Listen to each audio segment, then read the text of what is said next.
In class, the A-frame will be lowered, and we'll be using a method called back chaining. This means we will work on the end first, the end being the 2-on, 2-off position. The first and most important step in training your dog for the 2-on, 2-off is to get them to happily hold this position independent of the handler. At first, this may be very difficult for your dog to understand. When have you ever cared what they did with their feet? When do we ever manipulate our dogs around like this? Not very often, except maybe at the vet's office. It's best if you can just place your dog into this position so that they are magically there and you're just requiring them to hold the position. If your dog is big, perhaps you can just shove them into the position from the side. When your dog is in the 2-on, 2-off position, it's preferred that they stand. Sitting is acceptable if you can't get your dog to stand, but laying down will not work. Always keep in mind what the A-frame will look like at full height. Some dogs are really squirmy.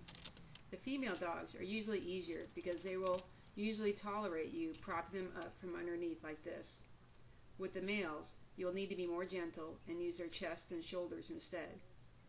Move your hand to the top of their back. Try to move your own feet around so that you are facing forward. Your first goal is to have your dog hold the position while you're standing up and facing forward.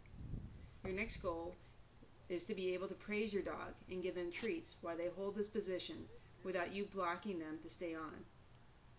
You want your dog to be relaxed and happy while they're in the 2-on, 2-off position. We don't want them to think that we want them to be a statue. They need to breathe and be relaxed. 2-on, 2-off. At first you can say stay, but you need to move away from that. You need to come up with a name for this position, a unique name that means 2-on, 2-off. The word should not be stop or wait.